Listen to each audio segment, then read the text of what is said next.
Welcome to channel the CMA academy. और आज हम करने वाले हैं डायरेक्ट टेस्ट के एडिशनल क्वेश्चन, प्रैक्टिकल क्वेश्चन करेंगे और हम पहले थ्योरी पढ़ेंगे। हम क्या करने वाले हैं, आज का हमारा टॉपिक है इन्वेस्टमेंट अलाउंस।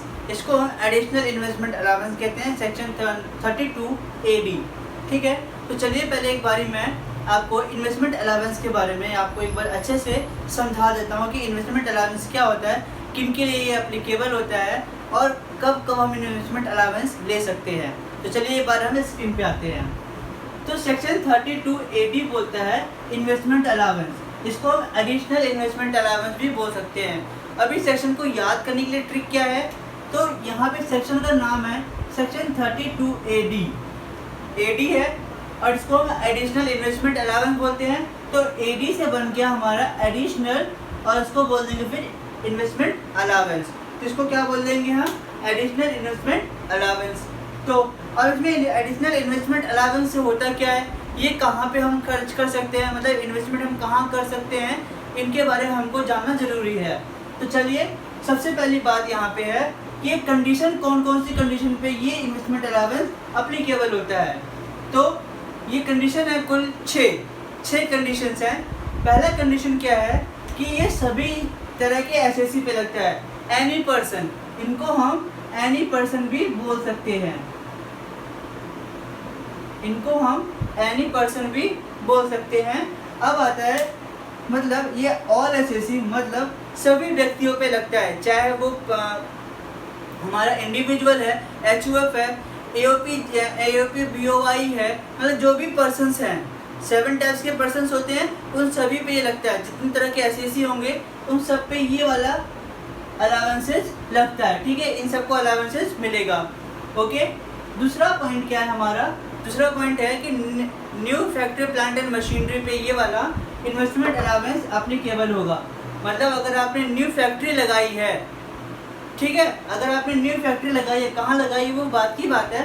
पहले तो बात ये है कि अगर आपने न्यू फैक्ट्री लगाई है तब जाके आपको ये इन्वेस्टमेंट अलाउंस मिलेगा, वरना नहीं मिलेगा। दूसरी बात, न्यू प्लांट एंड मशीनरी भी होनी चाहिए, न्यू फैक्ट्री भी होनी चाहिए, न्यू प्लांट एंड मशीनरी भी होनी चाहिए, तब जाके आपको इन्वेस्टमेंट अलाउंस मिलेगा, एडिशनल इन्वेस्टमेंट अलाउंस मिलेगा।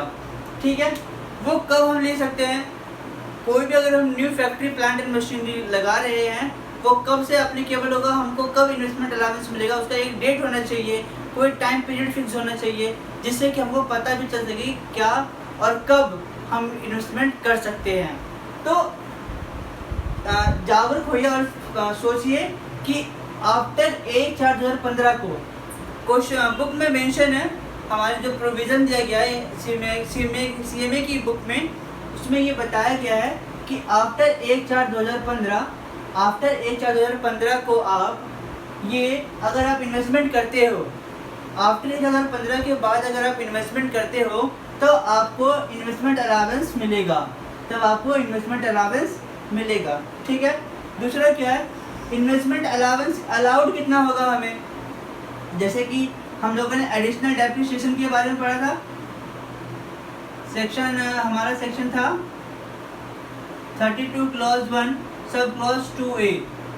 प्रीवियस लेक्चर में हम लोगों ने पढ़ा था इस सेक्शन के बारे में। यहाँ पे कितना डेप्रिसिएशन अलाउड था हमें, एक 20% था और एक 35% था। ये दो अलाउड थे हमें एडिशनल डेप्रिसिएशन। ये था बैकवर्ड एरियाज के लिए, ये था बैकवर्ड एरियाज के लिए, ये था नॉर्मल डेप्रिसिएशन, नॉर्मल डेप्रिसिएशन था। ठीक है, अब यहाँ पे क्या है कि अगर हमको इन्वेस्टमेंट करते हैं तो हमको 15% हमको इन्वेस्टमेंट का अलाउड होगा, डिडक्शन हमको अलाउड होगा। हम अभी बेसिकली डिडक्शन पढ़ रहे हैं, क्या पढ़ रहे हैं, deduction.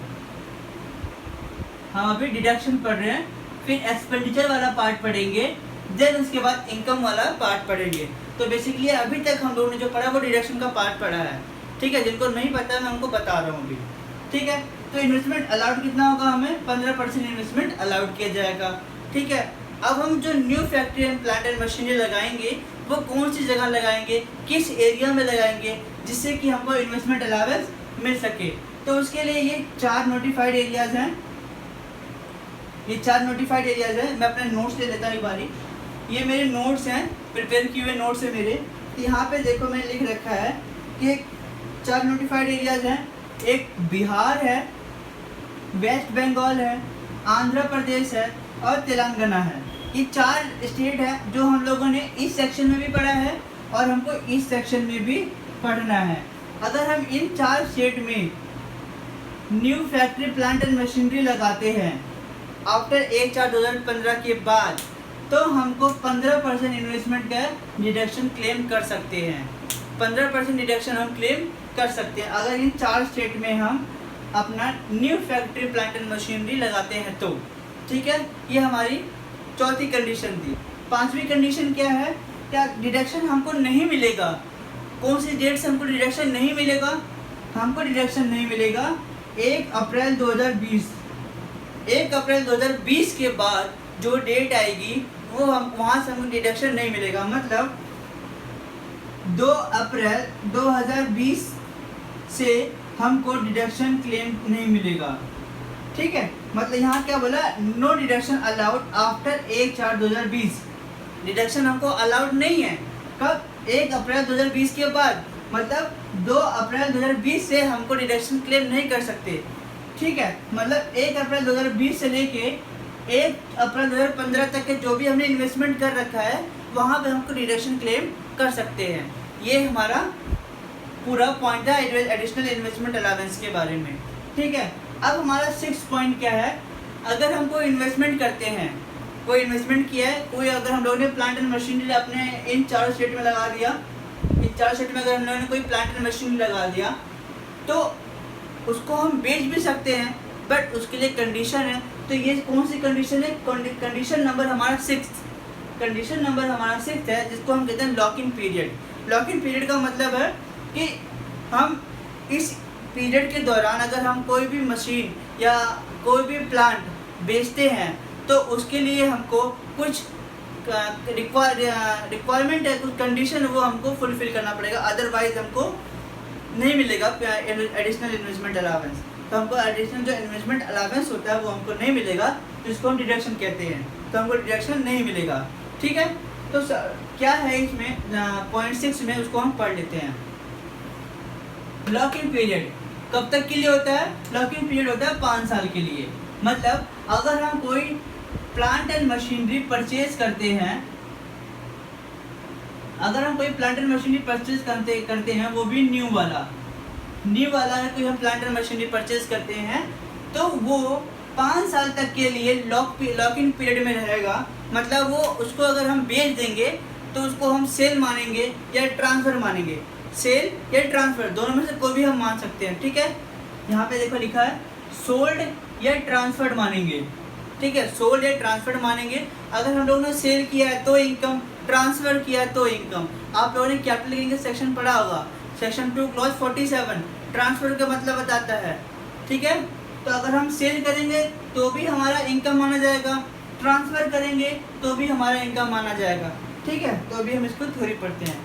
If new factory plant and machinery sold और transferred within the year, मतलब जब हमने खरीदा उस साल में अगर हम लोगों ने बेच दिया, या इंस्टॉलेशन डेट को बेचा, या इंस्टॉलेशन डेट को मतलब हम लोगों ने आज लगाया, इंस्टॉल किया अपनी फैक्ट्री में और उसी दिन हम लोगों ने बेच दिया, या फिर जिस साल हम लोगों ने उसको इंस्टॉल किया उस साल में अगर हम लोगों ने बेच दिया, तो then such income are taxable as a PGBP in the year of sale। जिस दिन हम उसे सेल करेंगे उस ईयर की इनकम को हम सेल मानेंगे, उसको हम PGBP मानेंगे। ठीक है, तो ये हमारा एडिशनल इन्वेस्टमेंट अलाउंस के बारे में पूरा 6 कंडीशन था। ठीक है, आपको नोट करना है तो नोट कर लीजिए।